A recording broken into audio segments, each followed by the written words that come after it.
A top 10 team losing in week 1? Oh, yeah. Hick's 5-minute picks. Year 2 is back with a bang. Let's start it off.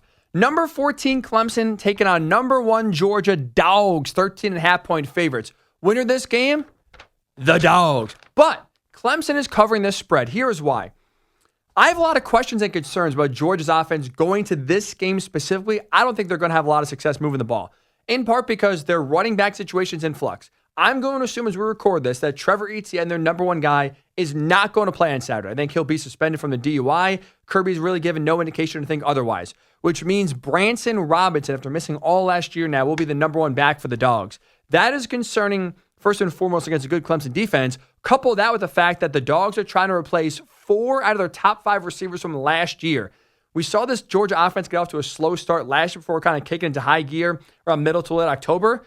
I think we'll see the same thing happen again this year for Georgia, which is why I think that Georgia will win this game, but offensively won't blow Clemson out of the water. I got the Dogs 24-13, slobber knocker, tough game here. Georgia wins, Clemson does cover. Game 2, number 8 Penn State on the road at West Virginia. Nittany Lions, 8-point favorites. They are winning this game on the road and covering because of this man right here, Nick Singleton. If you don't know his name, now you do. And yes, it's black and white. I don't got color printing. Tough economy. Assuming. We move on.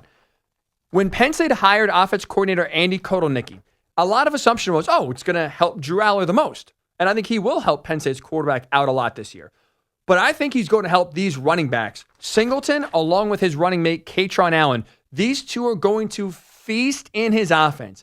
Last year, Kansas, under Kotelnicki, they averaged 206 rushing yards per game, 8th in the country. They're going to feast and eat on the ground. I don't think West Virginia will be able to slow them down. Penn State defensively, too, very athletic, so I think they'll be able to keep Garrett Green in the pocket here and really slow him down. Penn State, I have win this game 31-20. Nittany Lions win and cover. My favorite game of the weekend, the one I'm most excited for, number 19 Miami, on the road in the swamp at Florida, 2.5-point favorites. The U is back. They are truly back. They win this game. They cover. Here's why. Offensively, they are going to shred Florida secondary. Cam Ward, one of the best quarterbacks in the country. Damian Martinez, one of the best running backs in the country. One of the best Miami does all-around receiver rooms in the room and one of the best offensive lines in all the country. They are going to feast on this Florida secondary. Graham Mertz and co. won't be able to keep up. 34-20, Miami does beat Florida. Why this is my favorite game of the weekend. The desperation from both teams to get off to a good start and have their head coaches off the hot seat, that desperation is going to seep through your TV. This is going to feel like a true playoff game. And week number 1, I cannot wait. It is going to be an all-out brawl. Speaking of all-out brawl, number 7 Notre Dame on the road at number 20 Texas A&M Irish, 3-point road dogs. I think A&M's winning and covering because of this crowd right here. When you think Notre Dame football, you think offensive lineman factory. They've churned out studs year after year after year. This, though, is not the case this season. They're going to this game with a starting 5 offensive linemen that have combined to make 6 career starts. Their left tackle, left guard are making their first career starts for Riley Leonard. That is concerning when you're on the road, hostile environment against a really good front for Texas A&M. They're going to get after Riley Leonard, not going to be able to establish the run whatsoever.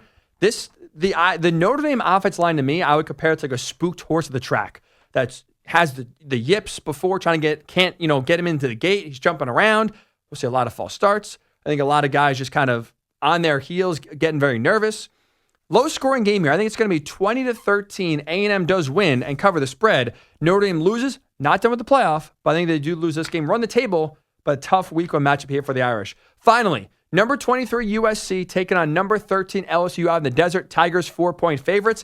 I like the upset here. I like USC winning this game because this man right here. A lot of familiarity between USC and LSU. Replacing Heisman Trophy winning quarterbacks, trying to fix defenses that were piss poor last year.